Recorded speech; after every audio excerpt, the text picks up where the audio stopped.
ओम शांति। आज 30 जुलाई की मुरली है। प्रातः मुरली ओम शांति बाप दादा मधुबन से। मीठे प्यारे प्राणेश्वर प्रिय पिता कहते हैं, मीठे बच्चे, इस पुरानी दुनिया में जिस प्रकार की आशाएं मनुष्य रखते हैं वह आशाएं तुम्हें नहीं रखनी है, क्योंकि यह दुनिया विनाश होनी है। प्रश्न है, संगम युग पर कौन सी आश रखो तो सब आशाएं सदा के लिए पूरी हो जाएंगी। संगम युग पर कौन सी आश रखो तो सब आशाएं सदा के लिए पूरी हो जाएंगी। उत्तर, हमें पावन बन बाप को याद कर उनसे पूरा वर्षा लेना है। सिर्फ यही आश हो, इसी आश से सदा के लिए सब आशाएं पूरी हो जाएंगी। आयुष्मान भव, पुत्रवान भव, धनवान भव, सब वरदान मिल जाएंगे। सतयुग में सब कामनाएं पूरी हो जाएंगी। गीत है, तुम ही हो माता पिता तुम ही हो, तुम ही हो बंधु सखा तुम ही हो। ओम शांति, ओम शांति। मीठे मीठे रूहानी बच्चों अर्थात आत्माओं प्रति परमपिता परमात्मा यह समझा रहे हैं, तुम जानते हो बेहद का बाप हमको वरदान दे रहे हैं। वो लोग आशीर्वाद देते हैं, पुत्रवान भव, आयुष्मान भव, धनवान भव। अब बाप तुमको वरदान देते हैं, आयुष्मान भव, तुम्हारी आयु बहुत बड़ी होगी, वहाँ पुत्र भी होगा, वह भी सुख देने वाला होगा। यहाँ जो बच्चे वह तो दुख देने वाले हैं, सतयुग में जो बच्चे होंगे वह तो सुख देने वाले होंगे। अभी तुम बच्चे जानते हो बेहद का बाप बेहद का सुख का वर्षा दे रहे हैं, बरोबर आयुष्मान धनवान भी बनेंगे। अभी कोई भी कामना दिल में नहीं रखनी है, तुम्हारी सब कामनाएं सतयुग में पूरी होनी है। इस नरक में कोई भी कामना नहीं रखनी है, धन की भी कामना नहीं रखो। बहुत धन हो, बड़ी नौकरी मिले, यह भी जास्ती तमन्ना नहीं रखना। पेट तो एक पाव रोटी खाता है, जास्ती लोभ में नहीं रहना है। जास्ती धन होगा तो वह खत्म हो जाना है। बच्चे जानते हैं बाबा हमको स्वर्ग का मालिक बनाते हैं। अब बाप कहते हैं दे दान तो छूटे ग्रहण। कौन सा दान दो? यह 5 विकारों का दान दो। यह दान देने में तो ग्रहचारी छूट जाएगी। जब यह दान दोगे तो ग्रहचारी छूट जाए और तुम 16 कला संपूर्ण बन जाओ। तुम जानते हो हमको सर्वगुण संपन्न 16 कला संपूर्ण यहाँ ही बनना है। 5 विकारों का दान देना पड़ता है। बच्चों को बाप कहते हैं, मीठे बच्चे, आश कोई भी न रखो सिवाय बेहद के बाप से बेहद का वर्षा लेने के। बाकी कोई आश न रखो, बाबा ने कहा। बाकी थोड़ा समय है, गाया जाता है, बहुत गई थोड़ी रही। बाकी थोड़ा समय इस विनाश में है, इसीलिए पुरानी दुनिया की कोई आस नहीं रखो, सिर्फ बाप को याद करते रहो। याद से बच्चों को सतो प्रधान बनना है। इस दुनिया में मनुष्य जो आस रखते हैं ना, वह कोई भी नहीं रखो। आस सिर्फ रखनी है कि एक शिव बाबा से हम अपना स्वर्ग का वर्षा लेवें। किसको भी कभी दुख नहीं देना है। एक दो के ऊपर काम कटारी चलाना यह सबसे बड़ा दुख है। इसीलिए सन्यासी लोग स्त्री से अलग हो जाते, कहते हैं इसने छोड़ दिया। इस समय रावण राज्य में सब पतित पाप आत्माएं हैं। अभी समय बहुत कम है। तुम अगर बाप की श्रीमत पर नहीं चलेंगे तो श्रेष्ठ भी नहीं बनेंगे। बच्चों को ऊंच ते ऊंच बनना है, इसलिए 5 विकारों का दान देना है, तो यह ग्रहण छूट जाएगा। सबके ऊपर क्या है? ग्रहचारी है, बिल्कुल ही काले बन गए हैं। बाप कहते हैं अगर मेरे से वर्षा लेना है तो पावन बनो। द्वापर से लेकर तुम पतित बनते बनते तमो प्रधान बनते आए, सतो प्रधान से तमो प्रधान बन पड़े। तब तो गाते हो पतित पावन आओ, आकर हमें पावन बनाओ। तो बाप फरमान करते हैं बच्चे अब पतित नहीं बनो, काम महा शत्रु को जीतो। इससे ही तुमने आदि मध्य अंत दुख को पाया है। बाप कहते हैं तुम स्वर्ग में बिल्कुल पवित्र थे, अब रावण की मत पर तुम पतित बने हो। तब तो देवताओं के आगे जाकर उन्हों की महिमा गाते हो। आप सर्वगुण संपन्न संपूर्ण निर्विकारी और हम विकारी हैं। तो निर्विकारी होने से सुख ही सुख है। बाप कहते हैं जब तुम निर्विकारी होते हो तो सुख ही सुख होता है। अब हम आए हैं, हम बच्चों को निर्विकारी बनाने के लिए बाबा आ गए हैं। अब तुम बच्चों को सब इच्छाएं छोड़नी है, अपना धंधा धोरी आदि भल करो और एक दो को ज्ञान अमृत पिलाओ। गाया जाता है ना, ये अमृत छोड़ विष खाए को खाए। बाबा कहते हैं कोई भी कामना नहीं रखो, हम याद की यात्रा से पूरे सतोप्रधान बन जाएं। 63 जन्म जो पाप किए हैं ना, वह याद से ही खल्लास होंगे। अब निर्विकारी बनना है। भल माया के तूफान आए परंतु पतित नहीं बनना है। मनुष्य से देवता बनना है। तुम ही तो सतोप्रधान पूज्य देवता थे, तुम ही फिर पूज्य से पुजारी बनते हो। हम निरोगी थे फिर रोगी बनते हैं, अब फिर से निरोगी बन रहे हैं। अब निरोगी थे, जब निरोगी थे तो आयु भी बड़ी थी। अब तो देखो बैठे बैठे मनुष्य मर जाते हैं। तो कोई भी आस नहीं रखनी है। यह सब छीछी आशाएं हैं। कांटे से फूल बनने के लिए तो एक ही फर्स्ट क्लास आश है। बाबा कहते हैं मुझे याद करो तो पुण्यात्मा बन जाएंगे। इस समय सबके ऊपर राहु का ग्रहण है, सारे भारत पर राहु का ग्रहण है। फिर चाहिए बृहस्पति की दशा। तुम जानते हो अब हमारे ऊपर बृहस्पति की दशा बैठी है। भारत स्वर्ग था ना, सतयुग में तुम्हारे ऊपर बृहस्पति की दशा थी। तो इस समय है राहु की दशा। अब फिर बेहद के बाप से बृहस्पति की दशा मिलती है। तो बृहस्पति की दशा में 21 जन्मों का सुख रहता है। त्रेता में है शुक्र की दशा। जितना जो याद करेंगे, बहुत याद करेंगे तो बृहस्पति की दशा होगी। यह भी समझा दिया है। अब सबको वापिस कहाँ जाना है? अपने घर परम धाम जाना है। इसलिए बाप को याद करते रहो तो विकर्म विनाश हो और तुम उड़ने लायक बनो। माया ने तुम्हारे पंख काट दिए हैं। अब तुमको मिलती है ईश्वरीय मत, जिससे कि तुम सदा सुखी बनते हो। ईश्वरीय मत से सदा सुखी बनते हो। ईश्वरीय मत पर तुम स्वर्ग के मालिक भी बनते हो। विश्व की बादशाही तुम ले रहे हो। ईश्वरीय मत मिलती है कि बाप को याद करो तो अंतमति सुगति हो जाएगी। याद से ही विकर्म विनाश हो जाएंगे, पवित्र बन जाएंगे। पवित्र आत्मा ही स्वर्ग के लायक बनेगी। वहाँ तुम्हारा शरीर भी निरोगी होगा और आयु भी बड़ी होगी, धन भी बहुत होगा। वहाँ कभी धर्म का बच्चा नहीं बनाते। बाप कहते हैं आयुष्मान भव, संपत्तिवान भव, पुत्रवान भव। तो जरूर पुत्र भी होगा। इस समय बाप सभी को धर्म का बच्चा बनाते हैं। तो फिर सतयुग में कोई धर्म का बच्चा होता ही नहीं। एक बच्चा एक बच्ची योग बल से होते। पूछते वहाँ बच्चे कैसे पैदा होते?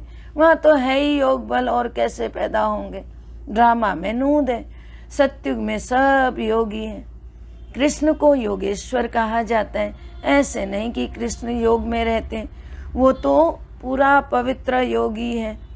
ईश्वर ने सबको योगेश्वर बनाया है। भविष्य में योगी रहते हैं।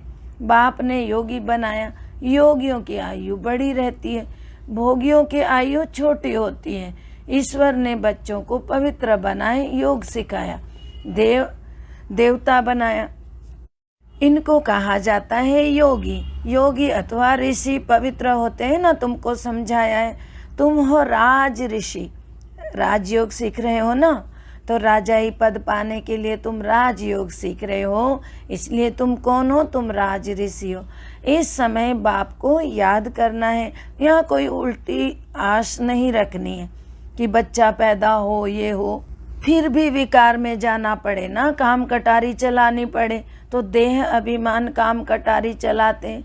देह अभिमानी काम कटारी चलाते हैं, देही अभिमानी काम कटारी नहीं चलाते हैं। बाबा समझाते हैं पवित्र बनो तो तुम्हारे सब दुख दूर हो जाएंगे। तुमको स्वर्ग का मालिक बनाते हैं। बाप कितना सुख देते हैं।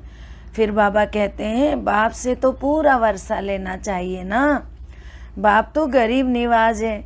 फिर बाबा कहते गाया भी जाता है ना, सुदामा ने 2 चपटी चावल दी तो महल मिल गए। बाबा 21 जन्मों के लिए वर्षा दे देते, यह भी समझते हो। अब सबको वापस जाना है।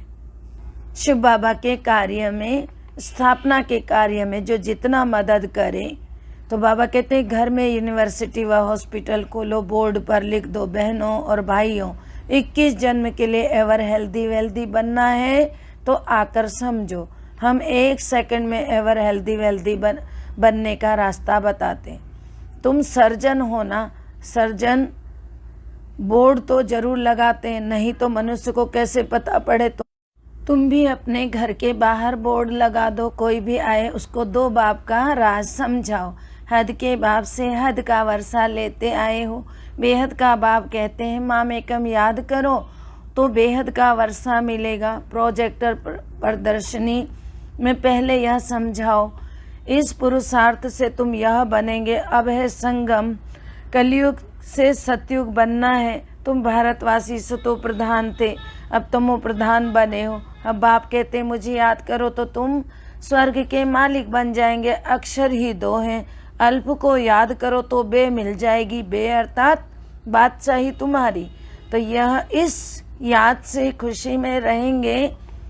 इस छीछी दुनिया में कोई भी प्रकार की आस नहीं रखो। भगवान की याद से ही तुम खुशी में रह सकते हो, नहीं तो इस दुनिया में तो केवल दुख ही दुख है। यहाँ तुम पुरुषार्थ करते हो जीते जी मरने के लिए, वह तो मरने के बाद कहते हैं स्वर्गवासी हुआ।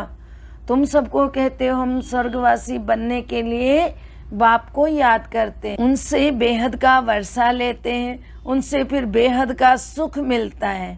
बाबा को याद करने से तुम कभी रोएंगे पीटेंगे नहीं।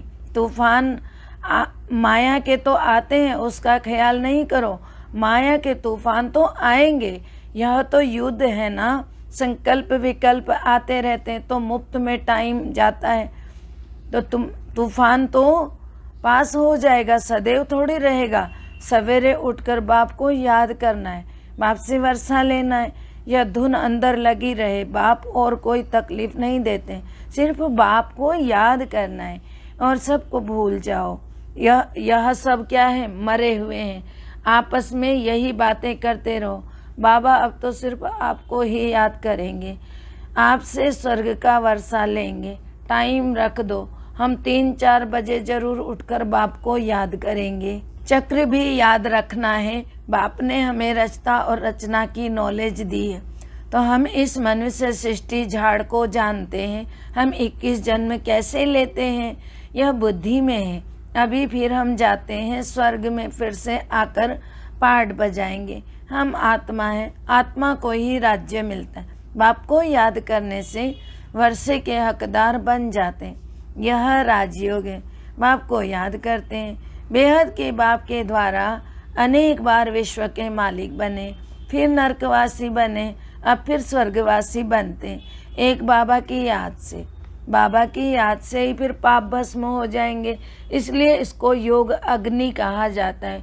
तुम ब्राह्मण हो राज ऋषि, ऋषि हमेशा पवित्र होते हैं, बाप को याद करते हैं और राजाई का वर्षा लेते हैं। अब थोड़ी विकार के लिए आस रखनी है, यह छीछी आस है। अब तो पारलौकिक बाप से वर्षा लेना है। बीमार होते भी याद कर सकते हो। बाप को भी बच्चे प्यारे होते हैं, तो बाबा को कितने बच्चों को पत्र आदि लिखने पड़ते हैं, शिव बाबा लिखवाते हैं। तुम भी पत्र लिखते हो, शिव बाबा केयर ऑफ ब्रह्मा बाबा। हम सब शिव बाबा के बच्चे ब्रदर्स हैं। रूहानी बाप आकर हमको पावन बनाते हैं, इसलिए कहा जाता है पतित पावन। सभी आत्माओं को पावन बनाते हैं, कोई को भी छोड़ता नहीं हूँ। प्रकृति पावन बनती है, तुम जानते हो सतयुग में प्रकृति भी पावन रहेगी। अभी शरीर भी पतित, तब तो गंगा में शरीर धोने जाते हैं, लेकिन आत्मा तो पावन होती नहीं, वह तो होगी योग अग्नि से पावन। अच्छा, मीठे मीठे सिखिल दे बच्चों प्रति माता पिता बाप दादा का याद प्यार और गुड मॉर्निंग। रूहानी बाप की रूहानी बच्चों को नमस्ते। हम रूहानी बच्चों की रूहानी बाप दादा को दिल व जान से, सिक व प्रेम से याद प्यार नमस्ते। गुड मॉर्निंग, डायमंड मॉर्निंग, संगम युगी डायमंड मॉर्निंग। ओम शांति। शुक्रिया मीठे बाबा। धारणा के लिए मुख्य सार है, पहला है, इस कलयुगी दुनिया में कोई भी उल्टी आश नहीं रखनी है। संपूर्ण सतोप्रधान बनने के लिए ईश्वरीय मत पर चलना है। इस कलयुगी दुनिया में कोई भी उल्टी आश नहीं रखनी है। संपूर्ण सतोप्रधान बनने के लिए ईश्वरीय मत पर चलना है। दूसरा है, पावन बनकर वापस घर जाना है, वही एक आश रखनी है। अंत में अति सुगति हो जाएगी। फिर माया के तूफान में समय नहीं गंवाना है। मीठे बाबा के वरदानी हाथ हम सबके मस्तक पर मीठे प्यारे प्राणेश्वर पिता वरदान दे रहे हैं। निरंतर बाप के साथ की अनुभूति द्वारा हर सेकंड, हर संकल्प में सहयोगी बनने वाले सहज योगी भव। निरंतर बाप के साथ की अनुभूति द्वारा हर सेकंड, हर संकल्प में सहयोगी बनने वाले सहज योगी भव। अर्थ है, जैसे शरीर और आत्मा का जब तक पार्ट है तब तक अलग नहीं हो पाती है, ऐसे बाप की याद भी बुद्धि से अलग ना हो। सदा बाप का साथ हो, दूसरी कोई भी स्मृति अपनी तरफ आकर्षित ना करे। इसको ही सहज और स्वतः योगी कहा जाता है। ऐसा योगी हर सेकंड, हर संकल्प, हर वचन, हर कर्म में सहयोगी होता है। सहयोगी अर्थात जिसका एक संकल्प भी सहयोग के बिना ना हो, ऐसे योगी और सहयोगी शक्तिशाली बन जाते हैं। स्लोगन है, समस्या स्वरूप बनने के बजाय समस्या को मिटाने वाले समाधान स्वरूप बनो। समस्या स्वरूप बनने के बजाय समस्या को मिटाने वाले समाधान स्वरूप भव। ओम शांति। सर्व का भला हो, सब सुख पाएं, सब परमात्मा से जुड़ जाएं। सर्व का भला हो, सब सुख पाएं, सब परमात्मा से जुड़ जाएं। सर्व का भला हो, सब सुख पाएं, सब परमात्मा से जुड़ जाएं। अंत समय में अपना जीवन सफल बनाएं, मुक्ति जीवन मुक्ति को पाएं। सबकी शुभ भावना मनोकामना पूर्ण हो जाए। ओम शांति, ओम शांति। शुक्रिया मेरे प्यारे प्राणेश्वर पिता। ओम शांति।